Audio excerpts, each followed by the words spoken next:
Kirk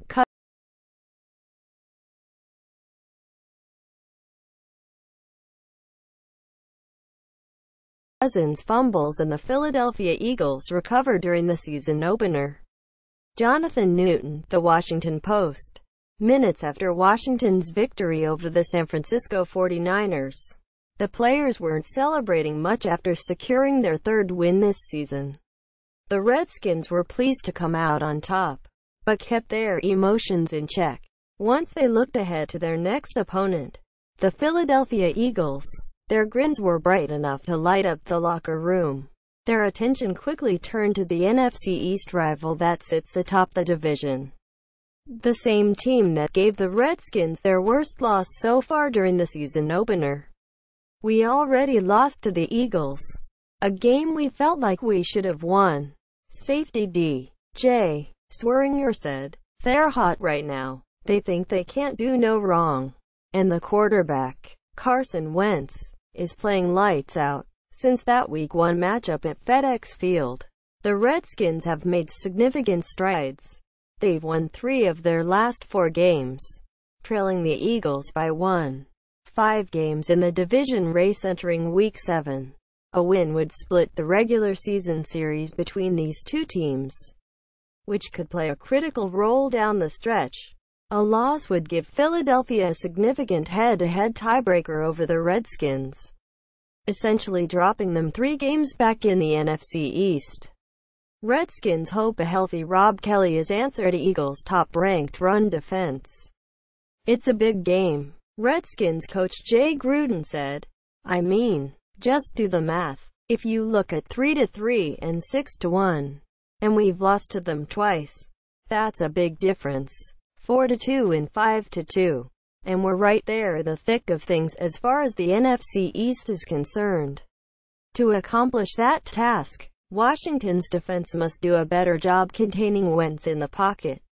He threw for 307 yards and 2 touchdowns, including a 58-yard pass to Nelson Agholor that has been one of the top highlights this season. During the first matchup, Wentz, listed at 6'5" and 237 pounds, displayed his mobility by spinning around in the pocket, eluding 2 Redskins defensive ends and throwing an accurate ball to a wide-open Agholor for the touchdown. "It's just a reminder that you've got to get a guy like him down," said outside linebacker Preston Smith, who missed an opportunity to wrap up Wentz on the play. "If you can't get him down, he's able to stay up and run, and he can make plays with his feet. He can still throw on the run. He can still complete passes for touchdowns or passes for big gains on the run." It was a similar problem the defense faced in its Week 4 loss against the Kansas City Chiefs. But overall, Washington has improved its communication on a defense that featured a new defensive coordinator, a new scheme and 5 new starters. It carried the team the following 2 weeks, holding 2 explosive offenses in the Los Angeles Rams and the Oakland Raiders to just 30 combined points. Offensively, the Redskins were out of rhythm in the season opener. They recorded a season-low 17 points and 264 total yards.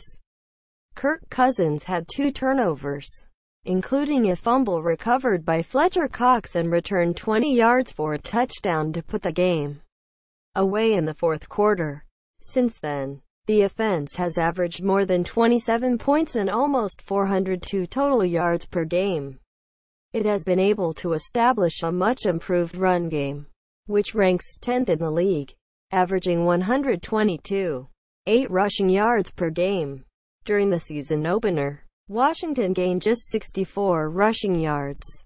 They've taken away a majority of the running games, Gruden said. They force teams into a lot of 3rd and longs, which really plays into their hands. If you're going to run the ball and be committed to it, great. You've just got to be ready to convert on some 3rd down and longs because they've been effective. The offense still has room to grow in the passing game as Cousins continues to get on the same page with his receivers. Currently, running back Chris Thompson has developed into his most reliable weapon. leading the team with 240 receiving yards and 2 touchdown receptions. It's a moving target because the coaches may start to say, "Hey, we are better at this phase of our offense than we thought we would be. But we are not as strong in another phase," Cousins said when asked if he's happy about the way the offense is functioning lately.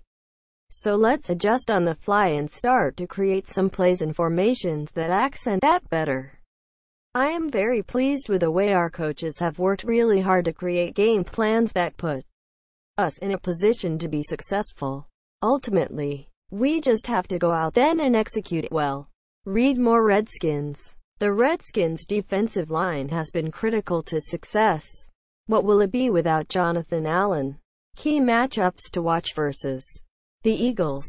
Boomer Esiason. Redskins absolutely crazy if they don't lock up Kirk Cousins. Redskins have struggled to hold leads this year, but Jay Gruden sees no cause for alarm.